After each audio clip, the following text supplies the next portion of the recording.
All right, in this lesson, we're going to talk about what the idea of probability is. And probability, really, at its heart and soul, just comes down to counting. So hopefully you've already studied permutations and combinations and various ways to count ways to do things. Although that this lesson, again, we're going to keep it fairly basic and count things that are much smaller. So taking a look at the problem on the screen. Emma picks one card from a standard poker deck of cards. We're talking 52 card deck, again, 4 suits, ace through king in each suit. Find the probability that she draws the ace of spades. Well, the idea of probability is that the number of outcomes of an event A, of any event happening, which we note as probability of A, this P parentheses A inside there, probability of A is the number of ways that A can happen divided by the total number of possible outcomes, the total number of things that can happen, or essentially the size of the total sample space. The ace of spades, again, is one card in the deck. So basically, to find its probability, we're going to say, well, that could be the one thing that happens. Sorry, I have a little trouble with the pen there. One thing can happen, divided by the fact that there are 52 cards in the deck, and therefore the probability of finding the ace of spades is 1 out of 52. Well, if she's drawing one card again, we'll probably be drawing any ace. Well, there are 4 aces in the deck, right? One of each suit. So clubs, hearts, diamonds, and spades. Well, if there are 4 possible aces in the deck, we're going to draw that out of 52 possible cards. And there would be the probability. Now, typically, we're going to want to reduce that down. Since 4 goes into both of those, that means essentially we are 1 out of the 13 possibilities, which kind of makes sense if you really think about it. It's 1 out of each of the 13 cards within any suit.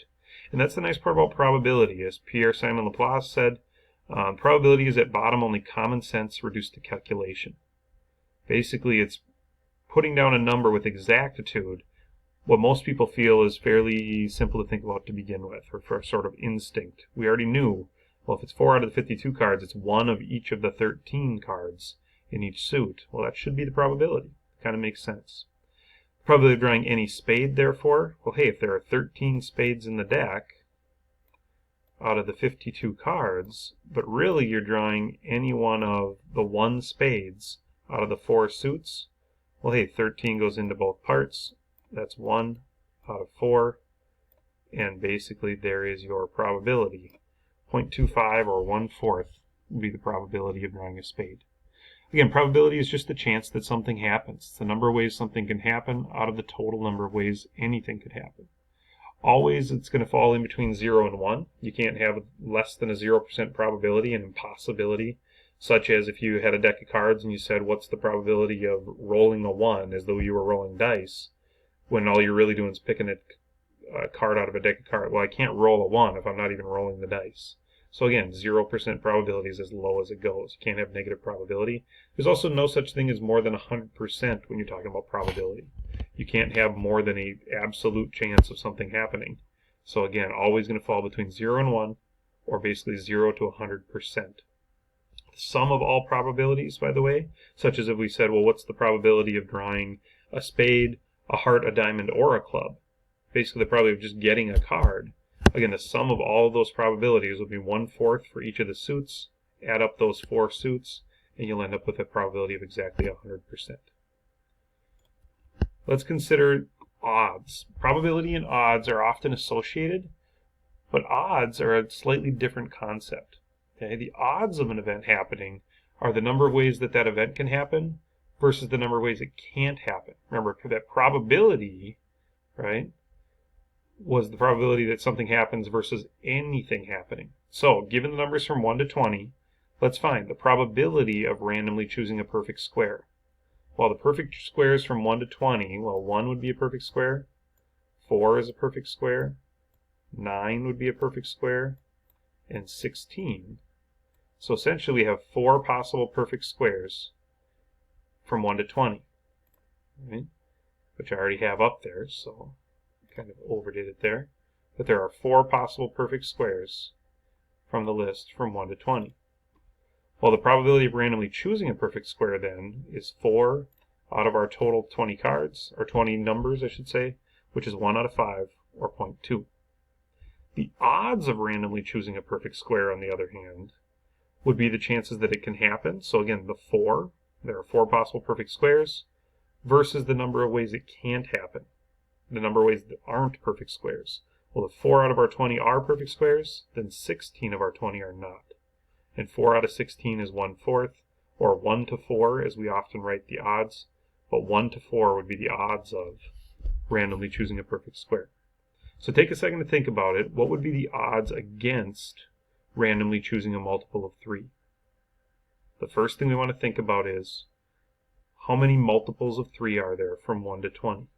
And again, if we count those up, 3, 6, 9, 12, 15, and 18, we get the fact that there are 6 multiples of 3. Now, the one thing we want to be careful of, again, we're saying against the chances of, which means what I want to set up are the number of outcomes that are not multiples of 3 versus those multiples of 3. So we're going to say the probability of not happening versus the probability of it happening. Well, there are 14 non-multiples of 3. There were 6 multiples of 3. And 14 to 6 is really 7 over 3, or it's odds of 7 to 3 against choosing a multiple of 3. You can see the difference between, again, probability, chances of something happening out of all possible outcomes, versus odds, the chances of something happening versus it not happening. Or the odds against, the chances it doesn't happen versus the chances that it does. Again, just a nice relationship there. There's also another kind of side of probability, rather than the theoretical probability that we've been talking about. Theoretically, you're picking a card, or theoretically, you're rolling a dice. What should happen, right, in the world? Well, remember, in the real world, not all those things always happen perfectly. So there's also what are called experimental probabilities.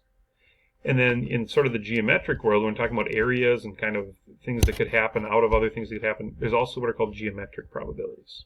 So experimental probability is fairly simple. If we surveyed a bunch of adults, or we surveyed a whole bunch of people, got a whole bunch of data together, the experimental probability of something happening is just based on those real-world events. So it's the number of trials that actually happened out of, again, the total number of trials. What's the experimental probability that an adult, from our chart up here, the number of adults between the different desired ages, would prefer to be at most 39 years old? Well, to be at most 39 means they need to be somewhere below this red line. So all of the adults in the first 3 categories fall into people that want to be less than 39 years old. The total number of trials, again, would be adding up all 6 categories.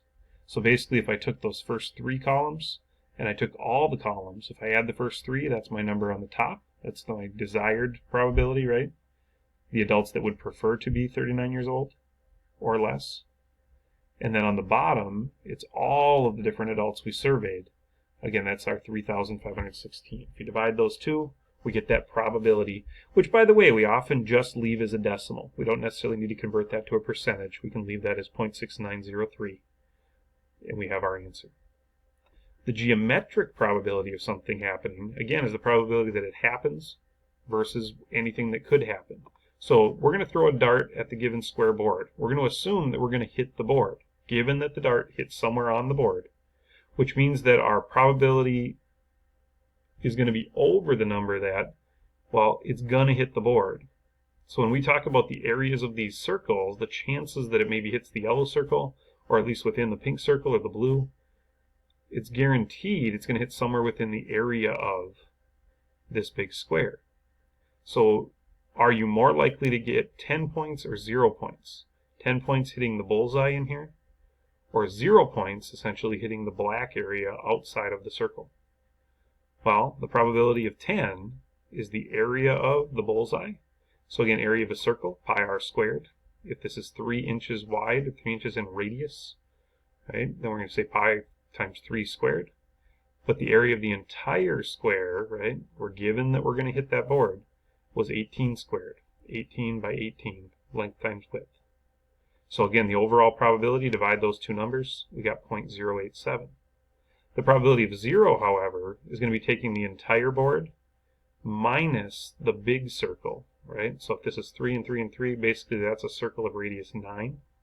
So we can take that 18 squared, the full board, minus the actual circles, right, the yellow, pink, and the blue, and that'll be the area of the black region, those extra corners around the edges, divided by 18 squared, again, divided by the entire board. And it just so happens to turn out that the area of those 4 black regions put together turns out to be greater than the area of the bullseye in the middle, right, or the probability of hitting the bullseye in the middle. So we find that that higher decimal and that higher probability is therefore our answer. They're more likely, given you're going to hit the board no matter what, you're more likely to actually hit the black region than you are to hit the bullseye. I hope that helps you understand probability. Again, we've got geometric and experimental probabilities, but most importantly, we've got the probability of any event happening. So the number of outcomes of an event, again, divided by the total number of possible outcomes that could happen. Hope that helps you with probability. If you have any questions, make sure you talk to your teacher. Otherwise, good luck and happy counting.